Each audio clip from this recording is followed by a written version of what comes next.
Hi, you wanted to know a little bit about AGS. Well, here we go.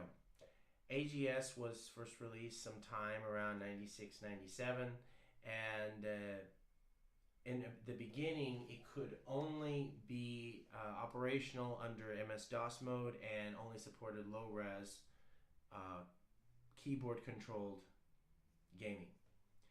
Of course, over time, it grew, and eventually, uh, with the release of Lassie Quest, it started to show off some of its increased functionality and newer enhancements, which eventually led to the user being able to control the interface with the mouse. Sometime in early 2001, I believe it was, there was, with the release of the Rob Blanc series, which was created by none other than Ben Yahtzee Croshaw, a lot of people started to download the game studio and started to use it and develop their own games with it.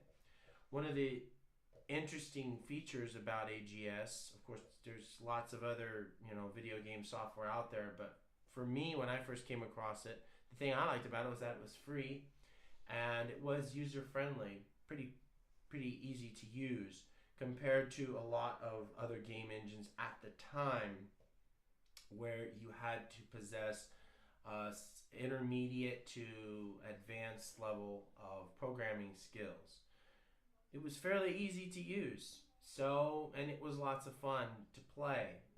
Being as I'm a retro gamer, I focus more on the gaming side of things and playing the games that were released by AGS.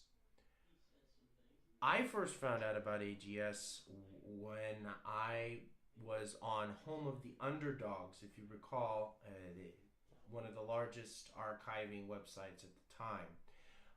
They archived older games that were becoming extinct.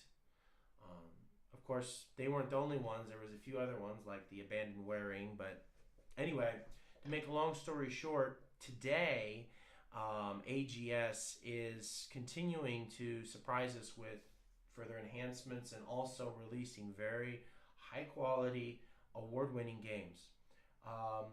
Current award-winning games that they have now are Heroine's Quest and Ragnarok. The classic award winners, well, maybe not necessarily classic, but the games that were released on the AGS game engine and won awards were none other than Gemini Rue and the Blackwell series of video games put out by Wadjet Eye Games, an independent game developing company. What else can I tell you about AGS? AGS, you should already have the C++ redistributable pack already installed on your computer.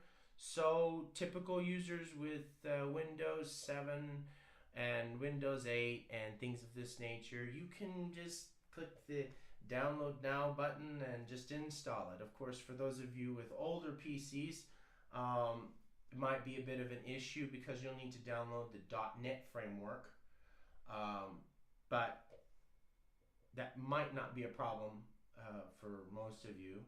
Unfortunately, you'll have a bit of a challenge ahead of you because Windows is no longer supporting XP. So it's going to be a bit of a, shall we say, a bit of a task. But anyway, I'm assuming that generally you have a Windows 7 or Windows 8 computer and you can just go in and just download the thing. There should be a minimum level of assembly that is required for putting the game engine together, or using the game engine, I should say. You do need to have elementary or rudimentary level of programming, but if you don't have any experience whatsoever, don't worry about it because you learn as you go. And the thing that I like about AGS is there's also video tutorials that you can go to online and you can watch, you can copy, and then you can learn as you go.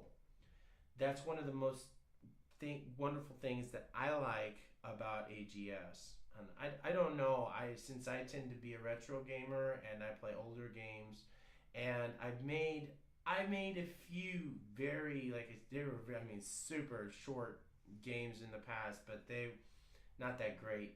So and they're gone. But I would say that for me, um, I took some classes when I went to college on the computer science, but really, to be honest, if you don't have any, like I said before, you don't have any experience in programming or whatever, it's a piece of cake. You can go there, you can learn as you go.